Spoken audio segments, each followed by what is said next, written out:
Hola a todos, mi nombre es Roberto Rigobón. Eh, eh, eh, este es un seminario conjunto que tenemos a la Escuela de Negocios de la Escuela de Economía y Negocios de la Universidad de Chile y MIT, que hemos estado organizando con José Gregorio. Eh, eh, Hoy vamos a tener como invitado a Santiago Levi. En un momento José va a hacer la presentación. Quiero dar algunas reglas sobre cómo vamos a evolucionar y cómo vamos a estar trabajando. Ustedes pueden hacer preguntas tanto en el chat como en el Q&A. Si hacen las preguntas en el Q&A, algo que pueden hacer es votar las preguntas, o sea, ustedes les ponen likes y eso hace que las preguntas suban y nos es más fácil a nosotros saber cuáles son los temas que a ustedes les interesan más. Nosotros queremos que esto sea útil para todos ustedes. Si le escriben en el chat, creo que el sistema de votación no es tan fácil, uno puede poner más unos. Lo que vamos a estar haciendo es atender cuáles son esas preguntas y le transmitiremos esas preguntas a Santiago. Varias cosas. Esto es un verdadero placer para nosotros en MIT, la oficina latinoamericana de MIT, organizar esto con la Universidad de Chile, con José Gregorio, que es un amigo de la institución por muchísimos años. También quiero decirles que esto se está transmitiendo por Facebook Live de la FEN. Muchas gracias a ellos por organizar todo esto. Y también está en Radio Bio Bio, que se está transmitiendo ahí. Así que muchísimas gracias a todos ellos por apoyar la transmisión de este webinar y por ayudarnos en hacer esto. Sin más, les recuerdo otra vez, todo el mundo está en mute, las preguntas las podemos hacer en el chat o en el Q&A y lo que vamos a hacer José y yo es agarrar preguntas de estas, las reorganizamos y se las hacemos a Santiago. Así que José, el podio es tuyo. Muchas gracias, Roberto. Es un placer para nosotros poder hacer esto desde la FEN en conjunto con Sloan de MIT, la Oficina de Latinoamérica, y con nuestro gran amigo Roberto Rigobón.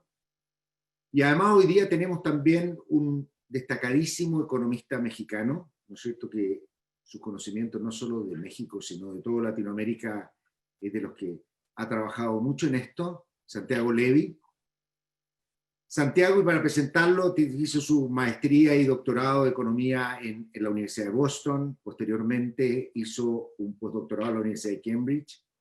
En la actualidad es investigador no residente de Brookings Institution, es asesor del PNUD y miembro de muchos otros comités académicos y de política económica muy relevantes en el mundo.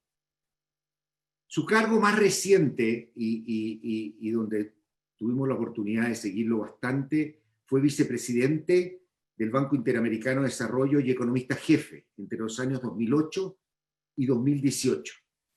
También tiene una dilatada trayectoria en el gobierno mexicano. En el gobierno mexicano fue director general del Instituto de Seguro Social, fue subsecretario de la Secretaría de Hacienda y Crédito de México, como le llaman allá. Fue presidente de la Comisión Federal de la Competencia, fue director del programa de regulación económica de la Secretaría de Comercio. También tiene una trayectoria académica muy dilatada. De hecho, yo lo conocí por ahí como a finales de los años 80 cuando era profesor de la Universidad de Boston. Él fue presidente de la Asociación Latinoamericana y del Caribe de Economía, la CEA, fue director del Instituto de Desarrollo Económico de la Universidad de Boston, fue profesor muchos años en la Universidad de Boston y profesor en ITAM de México. Y también como un buen académico ha escrito muchas cosas, y no voy a resumir todas sus largas publicaciones que ha tenido, su participación en conferencias, presentaciones por todo el mundo. Pero una cosa sí que ha sido, y yo lo recomiendo mucho, es su último libro sobre México, y que fue una de las cosas que también nos incentivó mucho a conversar con él y a que nos enseñe su experiencia, porque creo que tiene relevancia también para toda la región. Él tiene un libro que está disponible en la página del BID, Under-Rewarded Efforts, The Elusive Quest for Prosperity in Mexico. Y Esta búsqueda elusiva me llevó a mí a actualizar hoy día en la mañana un gráfico que yo había hecho hace tiempo y se los quiero simplemente mostrar. Y esto es México y Estados Unidos. Uno pensó que el año 94, ¿no es cierto?, cuando se unió a NAFTA, México iba a tener un boom de crecimiento, pero si nosotros vemos en este gráfico, que saqué el año 94 porque está la crisis del tequila, y lo hago a partir del año 92, los dos un índice 100 para el PIB per cápita, y nosotros vemos que el crecimiento de México ha ido por debajo, o sea, se ha producido incluso un incremento en la brecha en el PIB per cápita entre Estados Unidos y México. Y obviamente esto nos causa a todos nosotros mucho interés de entender qué es lo que ha pasado en una economía que ha tenido la oportunidad de tener un tratado de libre comercio con su vecino del norte, la nación más rica del mundo, ¿no es cierto?, y que no ha tenido el éxito que nosotros hubiéramos esperado. No necesariamente asociado a NAFTA, pero sí qué es lo que hay subyacente. En países como Chile, obviamente, nos interesa pensar en esos temas, porque Chile, después de haber tenido su larga, pero es un muy exitoso proceso de crecimiento, hemos visto en los últimos años que este crecimiento ha ido permanentemente declinando. Así que, obviamente, estamos muy, muy interesados en saber y en aprender de Santiago, así que estamos muy contentos de tenerte aquí, y adelante, Santiago. Bueno, pues en primer lugar, muy buenos días a todos, y quiero empezar con un agradecimiento a Roberto en MIT y a José en la Universidad de Chile, grandes amigos los dos de muchos años, y sobre todo un agradecimiento por esta oportunidad, y también a todos los que están participando en este evento. No sé si ya se están compartiendo mis slides o tengo que hacer algo más para poder compartirlas. ¿Se ven mis slides? Tiene que ir a Share Screen y apretar las slides. Ya. ¿Ahí están? No, a ver. ¿No están mis slides? No. Hola, Santiago. ¿Sí? La cosa que debes hacer es ir abajo, Share, y después elegir la pantalla como hiciste antes. Ahora está. Perfecto. Ahora sí. Gracias. Ok, perfecto. Yo ya estaba sacando las que tengo tuya en caso de que... Gracias. No, se dio el milagro. Listo. Bueno, retomo precisamente donde paró José, que es este esfuerzo de entender lo que podemos llamar un rompecabezas. Y quiero compartir en unos 20 minutos más o menos, porque después quiero hablar de lo que ha pasado en los últimos años con el cambio de régimen presidencial en México, pero en unos 20 minutos algo de los resultados del libro que comentaba José. Y para motivarlo, si ven este primer slide, México ha sido, por así decirlo, el poster boy del Fondo Monetario Internacional, tal vez después de Chile y junto con Perú, dentro de los países de América Latina, en términos de lograr estabilizaciones macroeconómicas exitosas. Y como decía José, somos una economía muy insertada en la economía mundial. Algo que no dice ese slide, pero que vale la pena comentar, es México exporta más manufacturas que toda América Latina junta. Entonces, ha tenido un crecimiento brutal de las exportaciones manufactureras, ha tenido un bono demográfico, importantes aumentos de escolaridad y aumentos no espectaculares, pero sí relevantes de la tasa de inversión.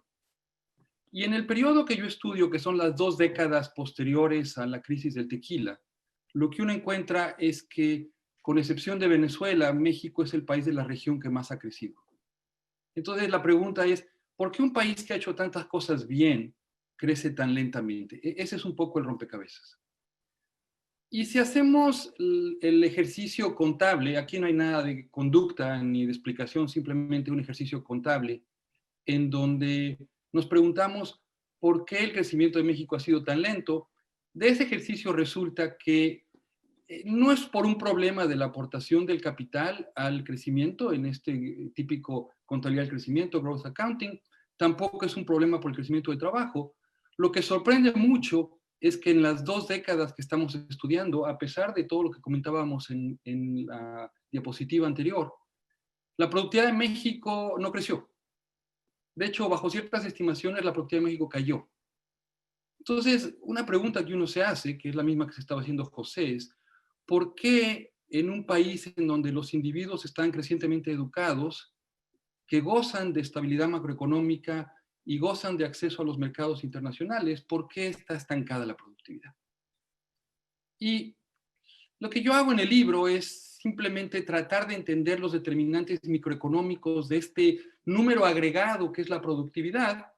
Y aquí hay una diapositiva muy sencilla, pero que en el fondo muy importante, que dice, la productividad de México no es más que la productividad de las empresas de México ponderada por cuántos recursos tienen las diferentes empresas. Y esto es como álgebra sencilla, pero es una idea muy profunda. Si en México solamente hubiera una empresa, piensen en la empresa 1, la productividad de México sería la productividad de la empresa 1 porque todo el capital y todo el trabajo de México estaría en esa empresa. Y si en México hubiese dos empresas, la empresa 1 y 2, tendríamos que la productividad de México sería el promedio ponderado de esas dos empresas.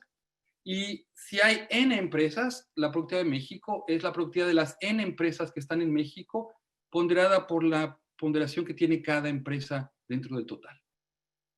Entonces, lo que yo hago es hacerme algunas preguntas de cuántas empresas hay en México, qué tan productivas son, y un poquito de la dinámica empresarial, preguntándome cuáles empresas mueren, sobreviven, qué tipo de empresas están produciendo en el país. Y para ahí cuento con algo que es un poco excepcional por estándares de América Latina, que es una base de datos muy rica. En México, los censos económicos cubren a todas las empresas, independientemente del tamaño, independientemente de las empresas son formales o informales, siempre y cuando tengan un techo y una pared, estén produciendo un establecimiento fijo, están. No cubre el sector rural, pero cubre prácticamente todas las empresas en el medio urbano mexicano. Y la base de datos que yo tengo tiene 2.6 millones de empresas en 98. Cada 5 años tengo esos datos hasta tener más o menos 4.1 millones de empresas en el 2013. Tengo acceso al valor agregado de cada empresa, el capital de cada empresa, el trabajo de cada empresa, los contratos, muchísima información muy detallada a nivel micro de cada empresa y por lo tanto puedo calcular la productividad de cada empresa individual. Pero antes de eso, una foto de cómo se ven las empresas en México. Y a veces uno no ve esto porque piensa en México como el gran exportador de América Latina, participando en el Tratado de Libre Comercio, en el NAFTA con Estados Unidos y con Canadá, en un acuerdo de libre comercio con Europa, la Comunidad Europea. Pero la inmensa mayoría de las empresas mexicanas son de menos de 5 trabajadores. Son 92% del total casi. Y algo más sorprendente es que el 90% de las empresas en México son informales. No quiere decir que sean ilegales, porque el marco jurídico mexicano crea muchos espacios para que las empresas puedan contratar a sus trabajadores sin seguridad social, pero de todas maneras se consideran como informales. Entonces, 90% de las empresas en el país son informales. Sorprendentemente, más de la mitad del empleo está en empresas informales. Y algo que también sorprende es que 42% del acervo de capital de toda la economía está en el sector informal de la economía. Entonces, el mensaje aquí es las empresas informales son las predominantes, son muy grandes en términos de empleo y, contrariamente a lo que se piensa, también juegan un papel muy importante absorbiendo parte de la inversión del país. Se invierte mucho en empresas informales. Como tengo los censos del 98, del 2003, 2008, 2013, tengo 20 años, lo que puedo hacer es no solamente ver una foto, sino ver una película. Y en esa película lo que encuentro son cosas que les sorprenderían un poco a la luz de la primera diapositiva. Es una economía que durante este periodo cayó el tamaño promedio de la empresa y es una economía en donde la proporción de empresas informales dentro del total de empresas aumentó y es una economía en donde se canalizaron más inversiones al sector informal que al sector formal y también se contrató más fuerza de trabajo en el sector formal que en el sector informal. Entonces, lo que ocurrió aquí es un proceso de asignación de la inversión y del trabajo hacia el sector informal en un contexto en donde está creciendo la inversión y en donde también está en paralelo una fuerza de trabajo que está crecientemente más educada. Y les resumo las implicaciones que tiene este proceso de asignación de recursos que ha sido un poco paradójico. Y una manera de resumirlo es graficar las distribuciones de productividad de todas las empresas, y eso es lo que hago en esta lámina. En la línea azul describo la distribución de las productividades de todas las empresas en 1998 y en la línea roja en 2013. Y la cola derecha, las que están de 4 en adelante, son empresas que son 4 veces más o más productivas que el promedio de las empresas. Y las que están en la cola izquierda, en la línea punteada, son las empresas que son 1/4 o menos productivas que el promedio de las empresas. Estas distribuciones se construyen con mucho cuidado porque las hago a nivel de sectores de 6 dígitos. Entonces, esta es la suma de la distribución de las productividades de las empresas que hacen camisas, de la distribución de las empresas que hacen autos, de la distribución de las empresas que hacen comida y que distribuyen, etcétera, etcétera. Y la suma de todas estas distribuciones es lo que muestro aquí. Vean un poquito la cola derecha. La cola derecha dice, fantástico, México está en camino de ser Suiza. Porque la cola derecha lo que dice es, oye, se está acumulando más masa de empresas que tienen más productividad mayor que el promedio en el 2013 que en el 2018. Y aquí dices, oye, pues NAFTA está jalando muy bien y todos estos esfuerzos están muy bien. El problema es que muchas veces no le ponemos atención a la cola izquierda. Y la cola izquierda de la distribución en el 2013 también tiene más masa de empresas que la cola derecha de la distribución.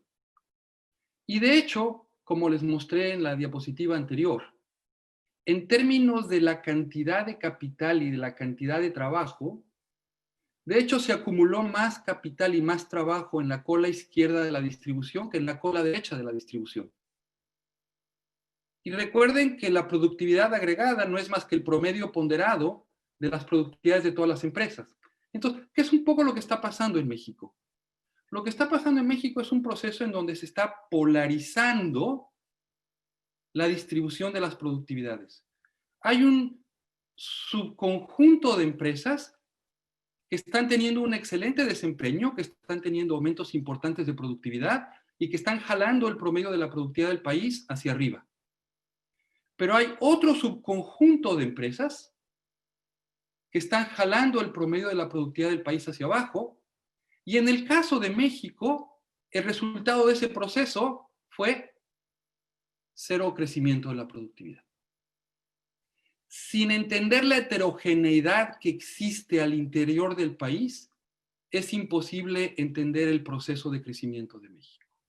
México es un país inmensamente heterogéneo, en donde los mercados permiten la coexistencia de empresas de muchísimos niveles de productividad con grandes diferencias de productividad.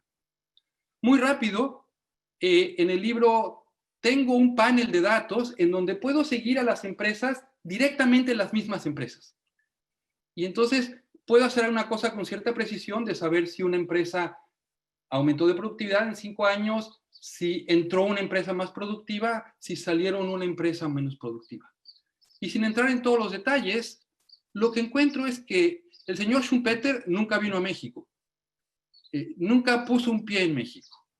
Lo que hay en México, más que un proceso de destrucción creativa a la schumpeteriana, en donde lo que los mercados hacen es sacar a las empresas improductivas y permitir que las empresas productivas crecen, lo que encuentro en México es que hay un proceso casi de destrucción creativa, de creación destructiva.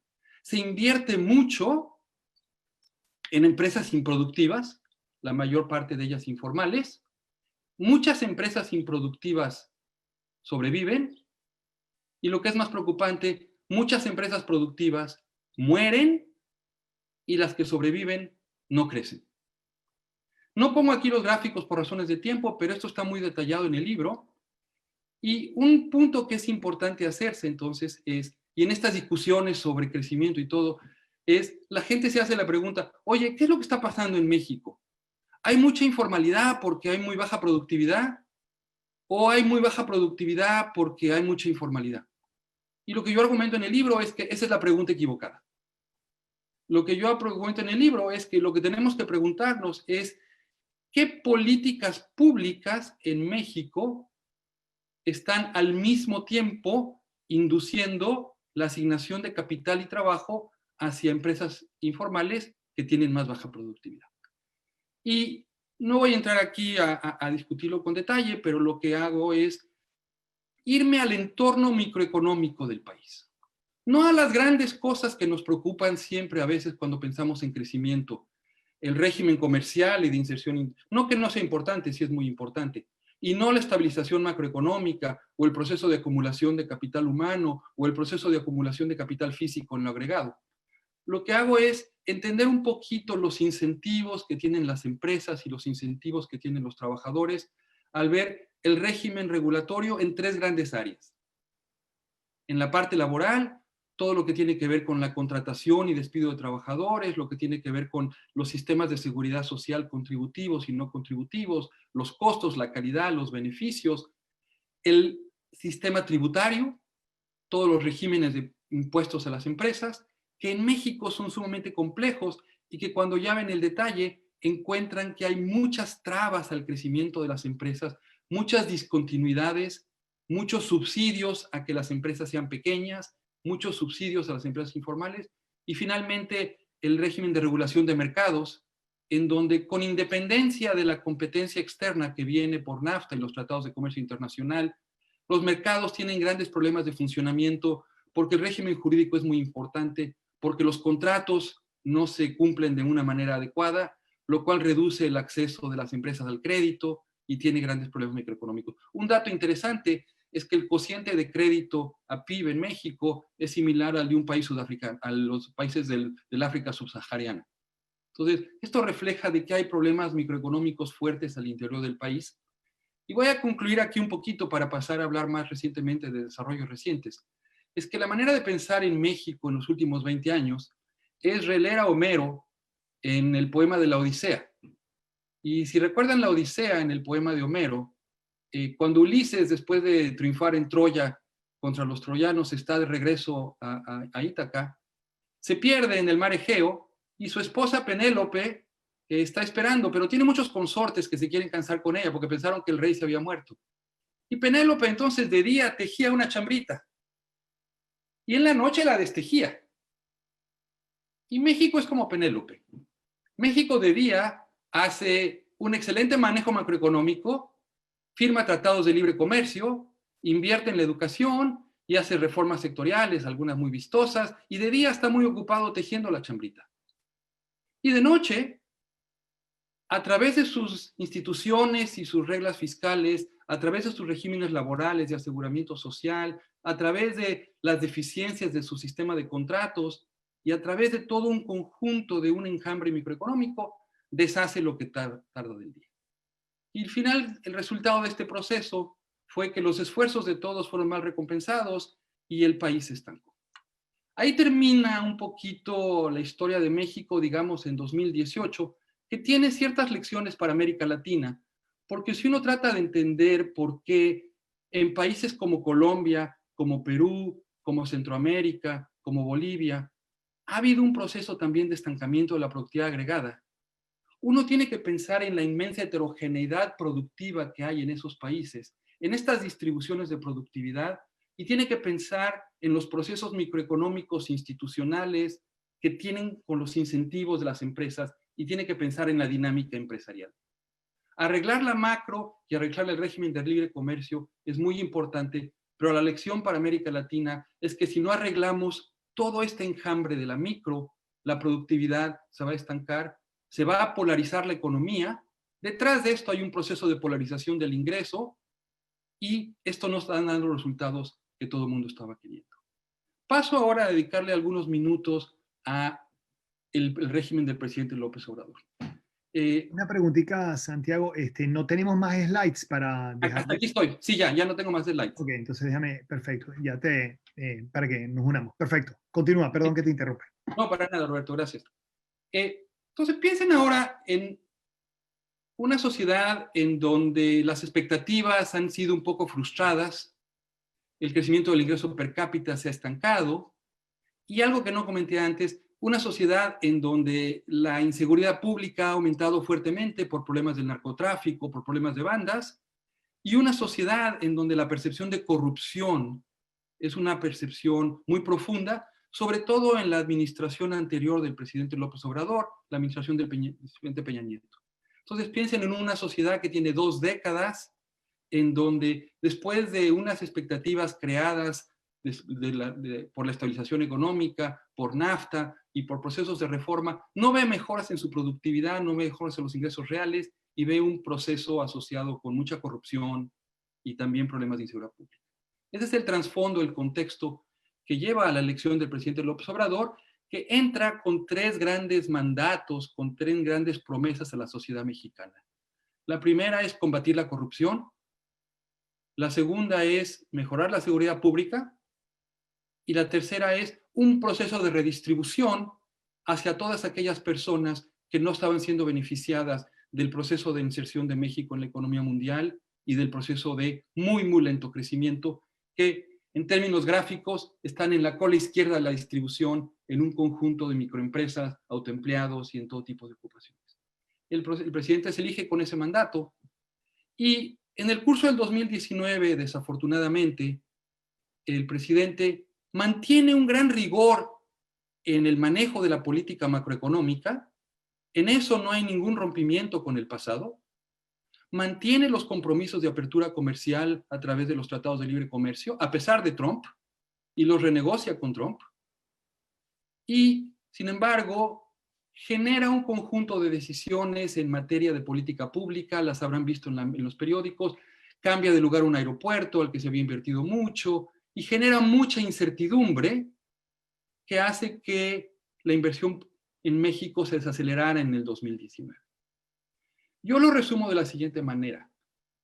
Al final del 2018, antes de que empezara el presidente López Obrador, México tenía un grave problema de productividad. Un año después, México tenía el mismo problema de productividad y ahora un problema de inversión. Y entonces pensemos en el crecimiento de estas 3 máquinas, capital, trabajo, productividad. La máquina de productividad avanzaba a velocidad 0 y ahora la máquina de inversión le bajamos del volumen. El crecimiento en México en el 2019 se empieza a desacelerar y empezamos a tener un proceso de aceleración del ya lento crecimiento que teníamos anteriormente, y las expectativas para el 2020 no eran muy diferentes porque se estaba no atendiendo el problema de productividad y agravando el problema de inversión. En ese contexto llega un virus y en ese contexto es en donde se vuelve muchísimo más complejo el proceso que está viviendo México, porque al igual que toda América Latina, en contexto del manejo sanitario de virus es complejo.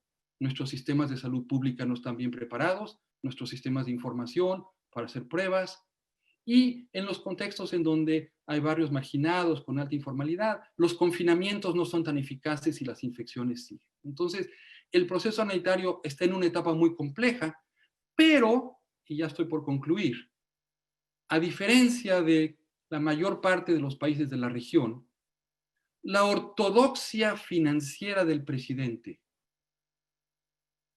su aferro a los conceptos de un presupuesto balanceado y de que no me voy a endeudar, más su asociación con que en el pasado el endeudamiento había sido utilizado para rescates de empresas privadas, llevan a tomar la decisión, al menos hasta la fecha, de que el país no se va a endeudar y no va a haber ningún tipo de política contracíclica con motivo de la pandemia. Y lo que ha estado pasando en México en los últimos 3 meses es un proceso en donde la inevitable crisis que estaba causando la pandemia por muchos canales, desaceleración de las exportaciones a Estados Unidos, desaceleración del turismo, un poco de volatilidad financiera, más el propio cierre de las actividades internas por el confinamiento, toda esta inevitable crisis está siendo más profunda porque no ha habido en materia de política fiscal ninguna acción contracíclica que busque compensar ingresos de los trabajadores formales e informales que o bien no están pudiendo llevar a cabo sus actividades o bien están siendo despedidos. Y los números que uno ve de las encuestas de empleo de las últimas semanas son números muy tristes, muy preocupantes, en donde uno ve una caída del Producto Interno Bruto que se puede estimar. La verdad es que estos números están con grandes intervalos de confianza, pero digamos, por decir un número, 8 o 10% del PIB, no sería sorprendente si así termina, con pérdidas importantes de empleo formal, lo que va a llevar a que, aun si nos recuperamos en el 2021, probablemente acabemos la administración del presidente López Obrador con un ingreso per cápita inferior al ingreso per cápita que teníamos antes, en un contexto político mucho más complejo, porque la polarización que estaba antes en la sociedad se ha agudizado en este contexto de la pandemia. Cierro finalmente todo. Esta es desafortunadamente una historia que tiene lecciones para América Latina, ignorando el tema de la pandemia, sobre qué es lo que se tiene que hacer para lograr crecimiento sostenible y sobre todo socialmente incluyente. México no lo ha logrado y ese proceso se ha agravado ahora y nos encontramos ante una disyuntiva en donde tenemos que atender una crisis macroeconómica probablemente la más grande que hemos tenido en más de medio siglo y no perder de vista que detrás de todo eso, si queremos crecer, hay que atender un problema de productividad muy complejo que está por ahí atrás. Paro aquí, les agradezco inmensamente que me hayan escuchado esta oportunidad nuevamente, José, Roberto, y a la orden de ustedes dos para el diálogo. Muchas gracias, Santiago. Si quieres parto yo con hay como una pregunta central y que surge de las preguntas que nos hicieron. Y uno dice, bueno, efectivamente lo que está pasando en México es como un proceso de dualización. Es decir, hay empresas que crecen exitosas y hay otras empresas que crecientemente informalidad y baja productividad. Entonces por ahí dicen, ¿no será el momento esta crisis de hacer un poquito de limpieza y que muchas de esas empresas efectivamente desaparezcan o debemos esperar? Pero mi pregunta, cuando reflexionaba respecto a esa pregunta, dije, el problema es que este no es un tema de elegir a quién desaparece o no desaparece, sino si uno tiene los mecanismos y la institucionalidad que castigue la improductividad y premie la productividad. Entonces la pregunta es cómo eso se podría lograr en un momento como esto, porque no es como decir que el gobierno diga, mira, los improductivos desaparecen si uno tiene un sistema donde la improductividad es premiada. Entonces no sé cómo... Sí. ¿Quieres que responda ahora, José, o lo que tú me digas? ¿Sí? ¿Sí? Sí. No, tu pregunta es fundamental. Tu pregunta es fundamental. Y es compleja, José, por lo siguiente. La informalidad es el resultado endógeno de un conjunto de políticas públicas que tratan de redistribuir, pero lo hacen a través de los instrumentos erróneos. El problema no está en intentar redistribución. Eso es indispensable en México porque México es una sociedad profundamente desigual. El problema es que se asocia la actividad con la persona a lo que quieres ayudar. Voy a ser muy abstracto. Tú quieres ayudar a una persona que está en el sector informal, no porque es informal, sino porque tiene bajos ingresos. Pero si la ayudas porque es informal y le quitas la ayuda si deja de ser informal, entonces la política te induce a esta informalidad. Y tenemos, José, regímenes especiales para las empresas pequeñas, microcréditos para las empresas pequeñas, tratamientos fiscales y regímenes de seguridad social y regímenes laborales que son lo que está detrás de esta perversa dinámica empresarial. Y donde empezaste tú, ¿no sería esta crisis un buen elemento para hacer eso? No puedes permitir el cierre masivo de estas empresas porque el problema de empleo es gigantesco, a menos que hagas una verdadera reforma profunda de la seguridad social y de los regímenes de redistribución para transitar a lo que yo he argumentado es lo que el país debe de perseguir, que es un sistema de seguridad social universal, en gran medida desvinculado del mercado laboral, una mayor redistribución a través del sistema fiscal de los impuestos sobre la renta y una mucho menor intento de redistribuir a través del mercado laboral y de instrumentos que afectan con las dinámicas de empresas. Eso te permitiría resolver las dos cosas al mismo tiempo. Fortalecer la protección social y fortalecer la redistribución en un momento en donde se vuelve absolutamente indispensable, pero sentar las bases para que la dinámica empresarial sea schumpeteriana y logre lo que finalmente quieres lograr hacer. Una aclaración, a ver si nos puede decir, por ejemplo, qué tipo de discriminación existe en materia de seguridad social entre estas empresas informales y las que no. Muy diferente de Chile, José. En México, por ejemplo, si un trabajador es informal, tiene acceso a servicios de salud gratuitos. Es más, es muy perverso, porque lo que la ley dice es, mientras eres un trabajador formal, tienes acceso a servicios de salud gratuitos, pero si te vuelves formal, te voy a cobrar por ellos. Igualmente con las pensiones. Si eres informal, tienes acceso a una pensión no contributiva, pero si eres formal, tienes que contribuir para tu propia pensión. El acceso a las guarderías también es igual. Las guarderías en México son parte de la seguridad social contributiva. Entonces hay todo un régimen no contributivo que absorbe alrededor de 1.5 o 1.8% del PIB, que son desde el punto de vista de las empresas y los trabajadores gratuitos, siempre y cuando sean informales. Y hay un régimen de impuestos muy fuertes a través de la seguridad social, pero además, José, un régimen laboral muy rígido asociado también a la informalidad. La imposibilidad de despedir,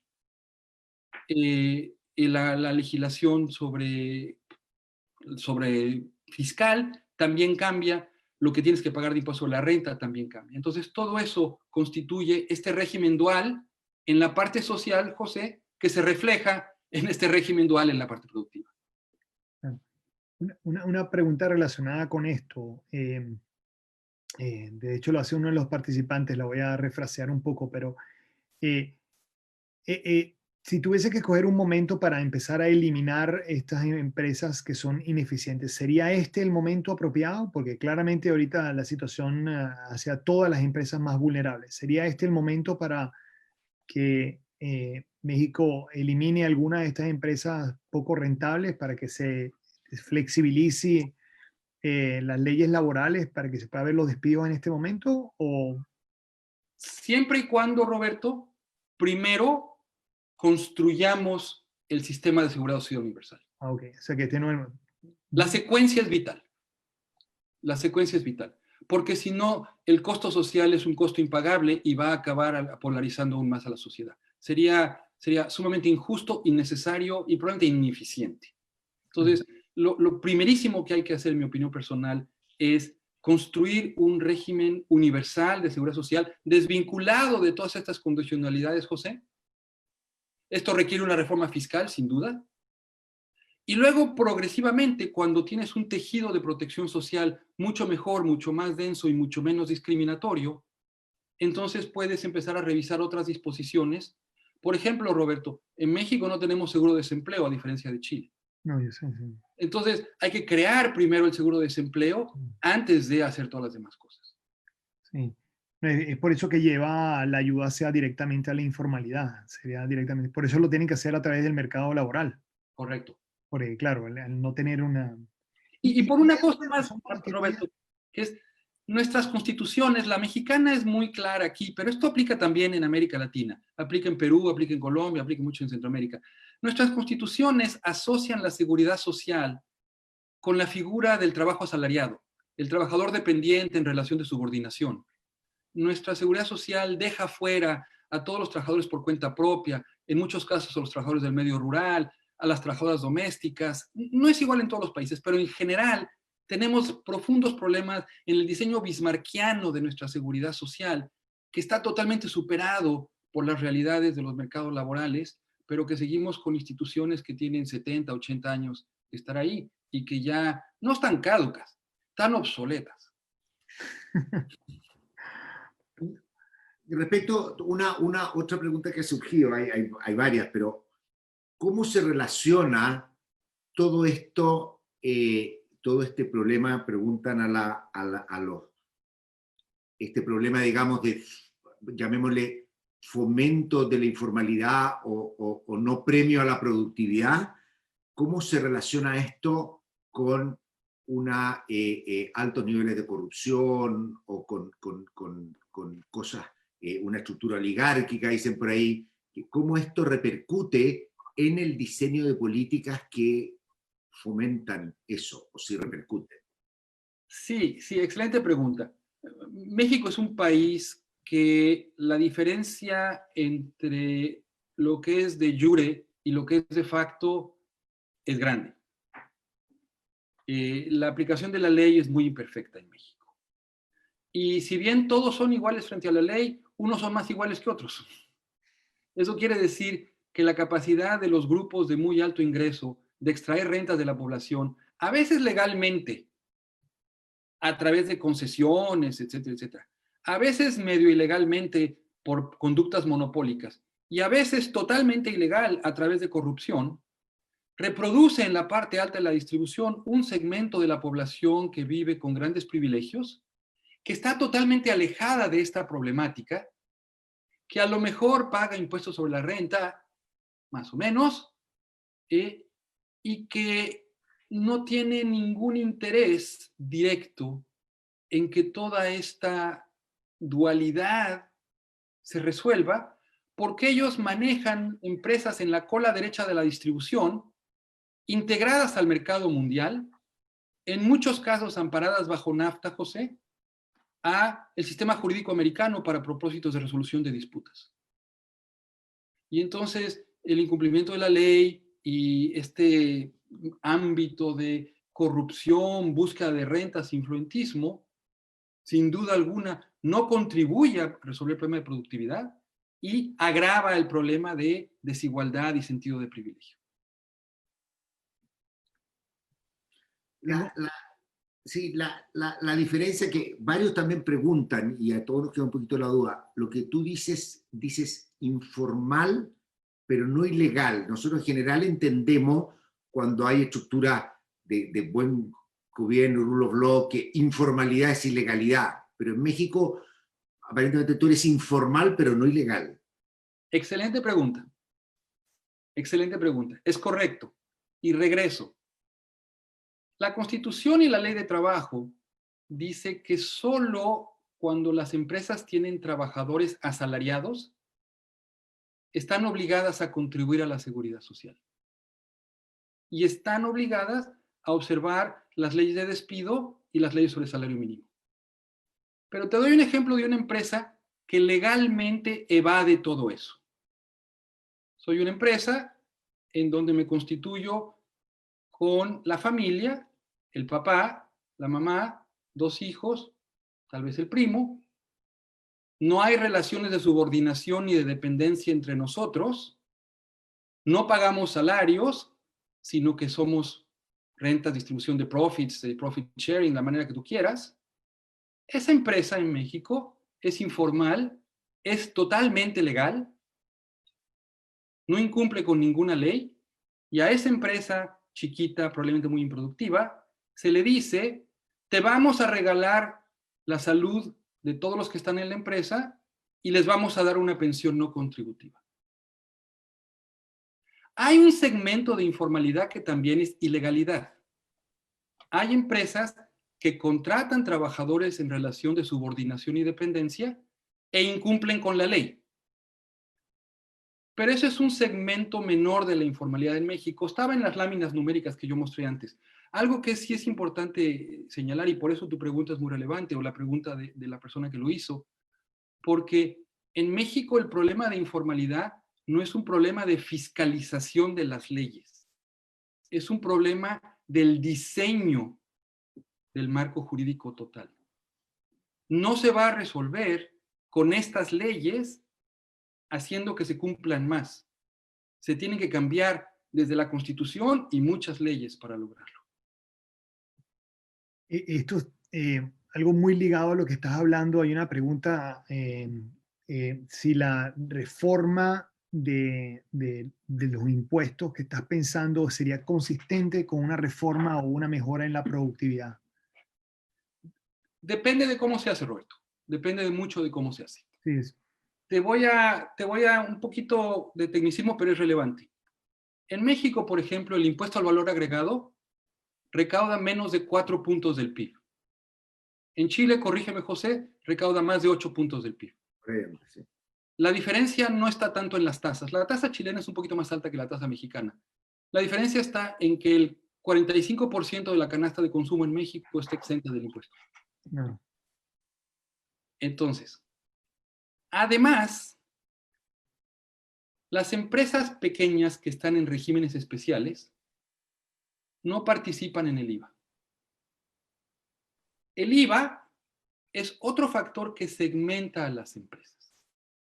Entonces, lo que tienes que hacer es reformar el impuesto sobre la renta junto con la reforma al IVA, recaudar unos 5 o 6 puntos más del PIB, utilizar ese dinero para darle seguridad social de la misma calidad a todos fuera del mercado laboral y desde el punto de vista de las empresas, tener regímenes impositivos que les permitan crecer y que no las segmenten en diferentes grupos. Es interesante porque me acuerda, lo que estás contando me acuerda una cosa que dijo Amartya Sen de India, que en la India las empresas le daban microlending, le daban micropréstamos a microempresas que nacían micro y morían micro. Que había un exceso como de proteccionismo a esas empresas y estás dando mucha evidencia que ese es el gran problema. El problema es que la empresa micro se queda micro y no tiene ni incentivos para crecer ni las condiciones de mercado para poder crecer. Correcto, porque se confunden dos cosas, Roberto. Se confunde la política social con la política de productividad. La política social, sin quererlo, acaba siendo una política de antiproductividad. No era la intención, pero en la arquitectura en donde está, los instrumentos que está utilizando, está teniendo ese resultado. Yo hace como 10 años había escrito un libro que se llamaba Buenas intenciones, malos resultados, que era precisamente lo que estaba tratando de ejemplificar acá. Ese fue el título. ¿El tratamiento del salario mínimo también distingue entre empresas? Sí, porque las empresas con asalariados están obligadas por el salario mínimo. Las empresas que se estructuran sin relaciones asalariadas no están obligadas por el salario mínimo. Ahora, y lo mismo, José, perdón, con las disposiciones sobre despido. En una empresa que no está constituida con relaciones asalariadas, los trabajadores pueden entrar y salir sin ningún problema. En una empresa constituida con relaciones asalariadas, la empresa no tiene el derecho a despedir al trabajador a menos de que haya lo que la ley denomina causa justificada, que en la legislación mexicana quiere decir que el trabajador robó o llegó borracho a la empresa, etc. Cambios de producción o cambio tecnológico no es causa justificada de despido. Es bien interesante porque de alguna otra manera, cuando tú planteas que no hay creación destructiva a la Schumpeter o las teorías de evolución de la firma, no sé, Lucas y todo lo que viene después, son teorías en las que uno dice, uno decide, se hace una empresa, esta empresa si es exitosa empieza a crecer, ¿no es cierto? Si no es exitosa puede desaparecer, y así tenemos nosotros toda esta distribución de edad de la firma y toda esta discusión. Lo que en el fondo tú estás diciendo que es un problema que vemos en todo el mundo, pero bastante agravado, en el caso mexicano, es como que en el fondo los incentivos a crecer y a ser más productivo son mucho menores que los incentivos a quedarte informal y poder tener toda la flexibilidad laboral que quieras, todo el ajuste salarial que quieras, y eso obviamente, como bien dices tú, se está tratando como de hacer algún tipo de política social, pero a través de la política productiva, digamos. Claro, la forma como yo cambiaría la política es no necesariamente eliminar el subsidio, sino darle un tiempo. Es decir, tiene 2 años, o sea, porque yo me imagino que mucho de esto, que son las buenas intenciones, es que querían ayudar y les salió el tiro por la culata, ¿no? Yo me imagino que ese es el problema, ¿no, Santiago? Ahora, este tipo de paternalismo yo lo veo en todo, o sea, tú estás describiendo esto, pero yo lo veo, me siento que en Venezuela ocurre lo mismo. Esto debe ocurrir en toda Latinoamérica en mayor o menor grado, ¿no? Sí, por eso pienso que el caso mexicano es relevante para América Latina. Lo que puede ser interesante el caso mexicano son los datos. No tenemos tan buenos datos de empresas para otros países de América Latina. Yo cuando estaba en el BID traté de dedicarle esfuerzo a hacer este tipo de análisis para otros países, pero en muchos países los datos son para empresas de 10 trabajadores o más. O sea, ya te perdiste toda la cola izquierda de la distribución cuando tienes ese tipo de datos, ya no viste la mitad de la película. En México es interesante porque tenemos muy buenos datos, pero yo intuyo, y con algunos trabajos un poco más parciales, creo que se confirma, que este fenómeno está en Perú, está en Colombia, está en Centroamérica, está en Ecuador, está por todos lados. Y es una parte sustantiva, en algunos más, en otros menos, de la explicación por qué la productividad en la región crece tan lentamente comparada con la productividad en otros países, a pesar de tantas cosas que hemos hecho en lo macro y en lo comercial. Interesante. Ahora, otra lección es que no la vamos a resolver a menos que resolvamos la protección social primero, ¿no? Correcto. Porque eliminar esta protección sin tener la protección social te va a causar un problema social brutal, ¿no te parece? Te digo una cosa que yo pienso, yo como decía José, estuve en el gobierno anteriormente. Si yo pudiera echar el reloj para atrás hace 20 años y me dijeras, oye, ¿cuál es la secuencia de reformas que tú impulsarías? Yo diría, mira, lo primero que hay que hacer es tener un sistema de protección social bien diseñado, universal y eficaz. Luego, podemos entonces tener un proceso que empiece a privilegiar los crecimientos de productividad a través de la apertura comercial, a través de otros instrumentos y a través de políticas más dirigidas, políticas de desarrollo productivo, políticas de innovación, políticas, etcétera, etcétera. Pero tengamos algo que permita que haya inclusión social desde el principio y dos, que no haga que la persecución de la inclusión social nulifique todo lo demás que estamos haciendo en el frente comercial y en el frente de innovación y en el frente de promoción de la productividad. Viendo para atrás, la lección de México es que la secuencia fue la incorrecta. Y es una gran lección.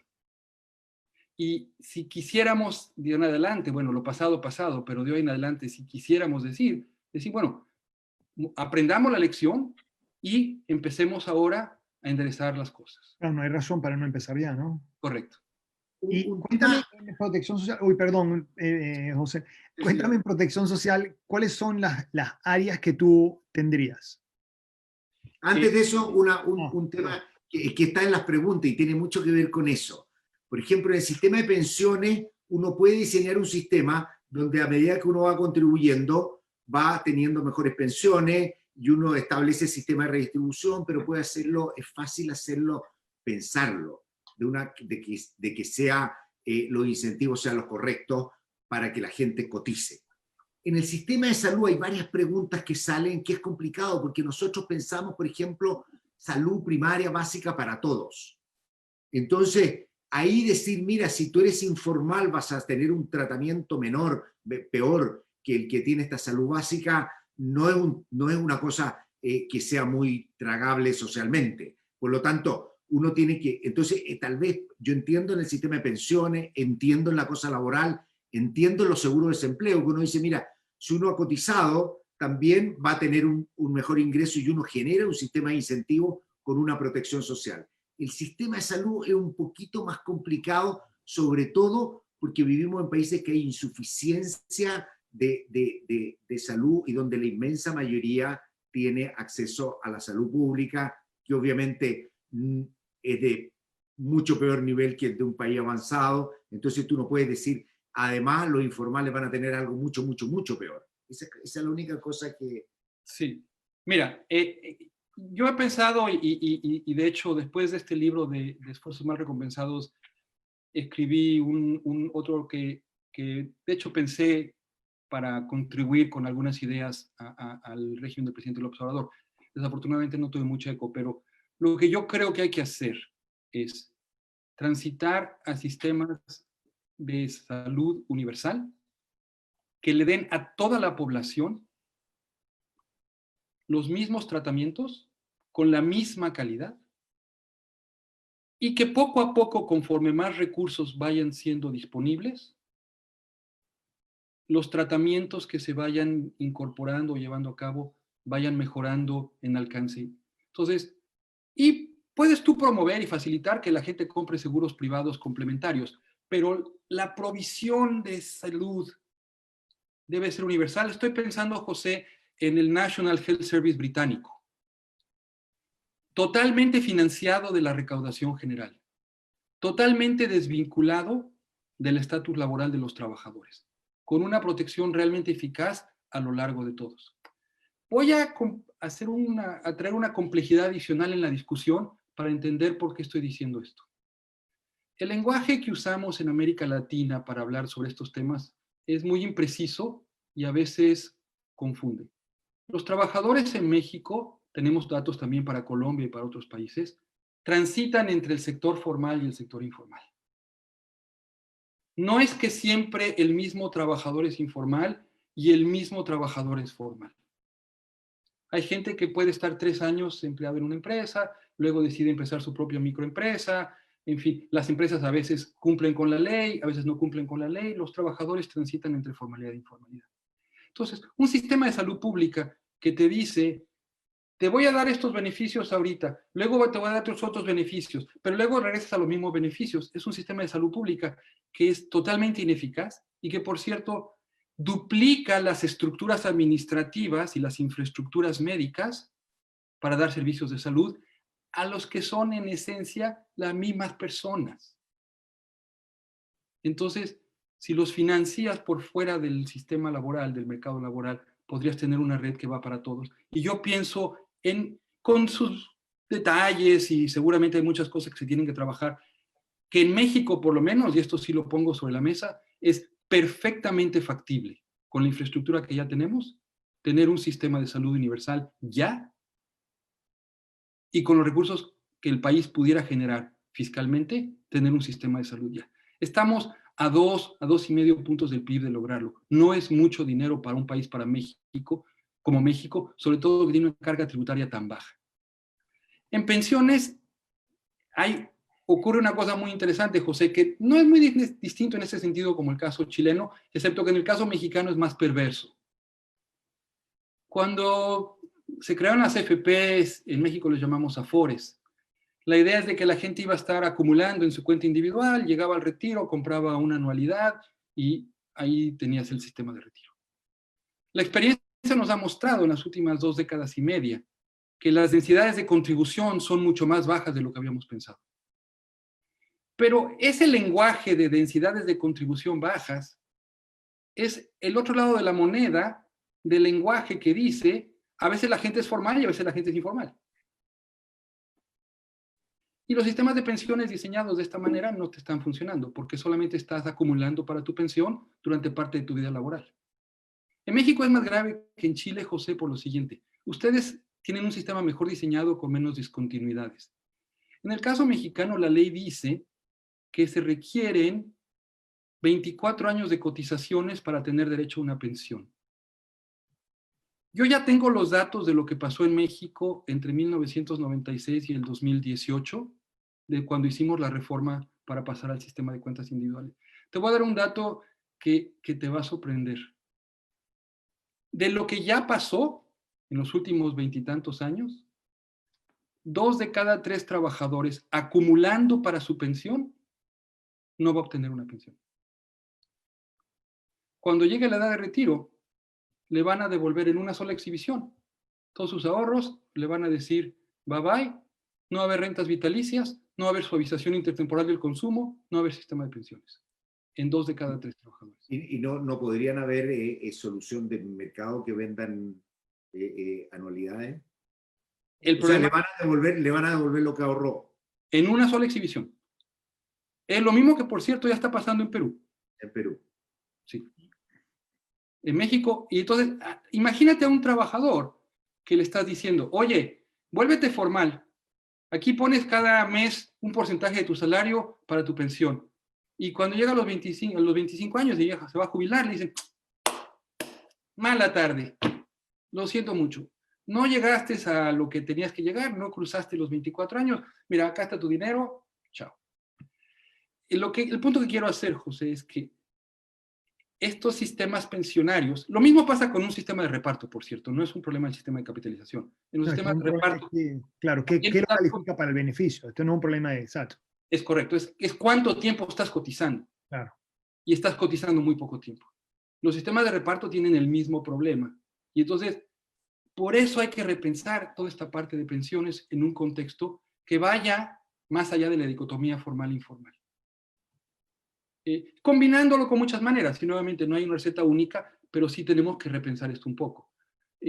Chile ha sido creativo desde la comisión que Mario Marcel impulsó en 2008-2009 y más recientemente en ir tratando de modelar los parámetros, pero Chile es un poco excepcional en América Latina en tener regímenes que tienen menos discontinuidades y menos umbrales como respecto al resto de los países. Y además Chile tiene menos informalidad que el resto de América Latina. Pero imagínate cómo va a funcionar el sistema pensionario en Colombia, cómo va a funcionar el sistema pensionario en Perú. En estos países hablar del sistema pensionario es un poco hablar como de pie in the sky. Sí. La mayor parte de los trabajadores no están. A pesar de todo, en Chile tenemos un problema de densidad, pero también un problema de tasa, y una tasa de cotización de 10%. Entonces, esa es toda la discusión que hay hoy día en términos de reforma de pensiones, de subir la tasa de cotización y establecer el sistema de distribución. Pero no es el tema, no me voy a aprovechar de hablar de mis opiniones en esta discusión. Oye, ya es la 1 de la tarde, déjame decirte que ha pasado rapidísimo, porque ha sido fascinante tu presentación y fascinante la conversación. Santiago, te quiero dar las gracias, tu gran compromiso con Latinoamérica, todos los años que estuviste en el BIT, fueron muy importantes y se hicieron muchos cambios en Latinoamérica y estás ahorita dándonos la guía para que sigamos haciendo más cambios y mejores reformas. Creo que hay que cambiar la narrativa de nuestra región y tú has sido una gran pilar en ese cambio, esa narrativa. Así que muchísimas gracias por tu compromiso, por haber participado. Un placer escucharte de nuevo. Teníamos tiempo que no nos veíamos. Al contrario. Muchas gracias, Santiago. Fue un gusto haberte tenido. Nos seguiremos viendo virtualmente por ahora, cerca, pero quiero sí rescatar lo importante que ha sido la discusión para que nos ayude a pensar. O sea, yo creo que muchas de estas cosas no vamos a encontrar la solución inmediata, el diseño institucional es complicado, pero yo creo que tu reflexión de lo que pasa en México, un país que tiene tantas oportunidades, tiene una frontera con un país tan rico, pero no puede hacerlo, yo creo que es muy importante. Y yo me voy a quedar con una frase que tú dijiste, la anoté y la puse en un marco que me pareció muy interesante, que es el problema de México, que yo creo que todo lo tenemos que siempre pensar en nuestros países y en el policy making en todo el mundo. Y esa frase, cuando tú dijiste, el problema de México es que se hace redistribución a través de instrumentos erróneos. Y ahí es donde viene el tema, ¿es a las personas o se hace a través de las empresas introduciendo ineficiencia? Creo que una cosa que es muy importante en toda la reflexión en Latinoamérica, donde la demanda por políticas que aumenten la inclusión social, que generen mejores condiciones de equidad, obviamente confunde, si bien podemos compartir las intenciones, muchas veces confunden los instrumentos. Así que muchísimas gracias y nos seguiremos viendo. Gracias a los dos, gracias José, gracias Roberto. Es muy linda ocasión, un abrazo para los dos y sobre todo gracias a todas las personas que participaron. Sí, gracias a todos los participantes, gracias a Lee Oman, a Jacqueline Taylor de la Oficina de Latinoamérica, gracias a la Universidad de Chile, a la radio Bio Bio y a la FEN en la Universidad de Chile por haber transmitido todo esto en Facebook Live. Muchísimas gracias a todos por haber participado. Nos vemos en la próxima. Gracias, José. Un verdadero placer esto.